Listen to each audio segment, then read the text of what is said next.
Mulai tidak yakin atau tidak pede dengan dolar Amerika Serikat dan juga US Treasury yang dulunya dinilai sebagai aset yang patut disimpan oleh para bank sentral di seluruh dunia, para bank sentral saat ini malah justru berbondong-bondong membeli emas. Nah, kenapa dan ada apa? Ini akan saya bahas untuk Anda sore ini dalam Bank Sentral Borong Emas.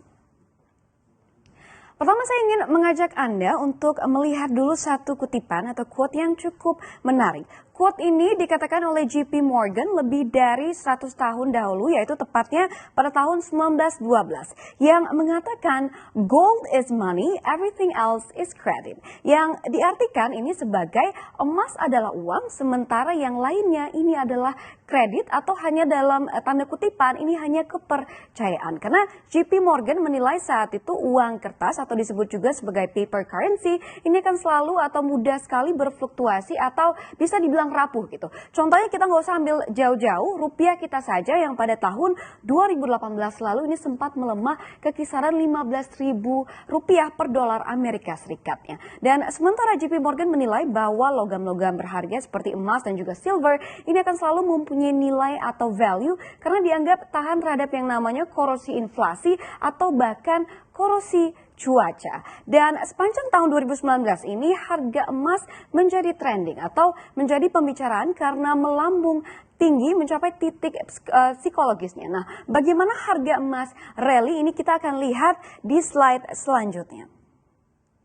Nah, di sini adalah pergerakan harga emas dari awal tahun 2019 hinggalah saat ini. Di awal tahun 2019, harga emas ada di kisaran 1.281 dolar Amerika Serikat per troy ounce-nya. Dan dari grafik ini kita bisa melihat bahwa bagaimana dari waktu ke waktu harga emas terus terdongkrak naik, yaitu dari kisaran 1.200 tadi ke 1.300-an, kemudian ke 1.400-an, dan hinggalah saat ini ke kisaran 1.500 dolar Amerika Serikat per troy ounce-nya. Atau kalau kita lihat ini kenaikannya sepanjang tahun 2019 ini sudah mencapai 18% kenaikannya. Dan ini cukup agresif untuk kenaikan harga emas yang biasanya cenderung stabil gitu ya. Nah, kenapa harga emas ini bisa terdongkrak ke level tertingginya atau ini katanya ini bahkan level tertinggi dalam 3 tahun terakhir. Kita akan lihat di slide selanjutnya.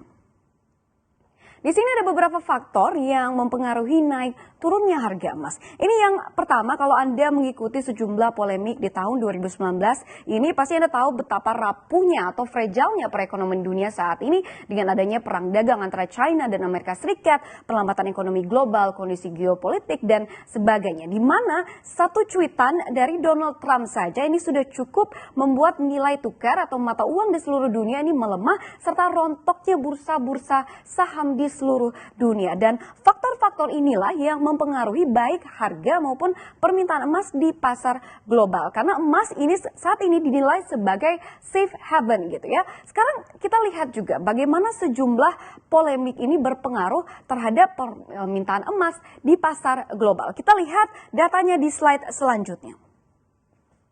Baik, kita lihat di sini kenaikan yang paling drastis atau paling signifikan ini dicatatkan oleh Bank Sentral yang pada tahun 2018 lalu ini memborong sekitar 652 ton emas, atau angka ini kalau kita lihat ini meningkat 74% hanya dalam 1 tahun kalau dibandingkan dengan tahun 2017 yaitu sebesar 374 ton. Dan tren ini terus berlanjut sampai tahun 2019 ini, di mana pada kuartal 1 saja pembelian emas oleh Bank Sentral telah meningkat di kisaran 70% juga berdasarkan data yang dirilis oleh World Gold Council atau WGC. Nah, apa yang dilakukan oleh para bank sentral saat ini dengan menaikkan koleksi emas mereka dalam daftar cadangan atau reserve monitor mereka dibandingkan dolar gitu ya? Apakah ini langkah dedolarisasi atau mengurangkan yang namanya ketergantungan terhadap dolar Amerika Serikat? Dan berdasarkan riset kami di CNBC Indonesia, negara-negara seperti China dan Rusia saat ini sepertinya sedang berupaya untuk melakukan dedolarisasi, di mana China saja ini menargetkan pembelian emas sekurang-kurangnya 15 ton setiap bulannya. Dan hal ini tidak pernah sebenarnya mereka lakukan sebelumnya gitu ya. Dan hal ini juga mereka lakukan sembari melepas kepemilikan mereka terhadap US Treasury. Dan China diketahui ya melakukan hal ini di tengah perang dagang dan sejumlah polemik antara Amerika Serikat dan juga China yang tampaknya ini belum akan reda dalam waktu dekat.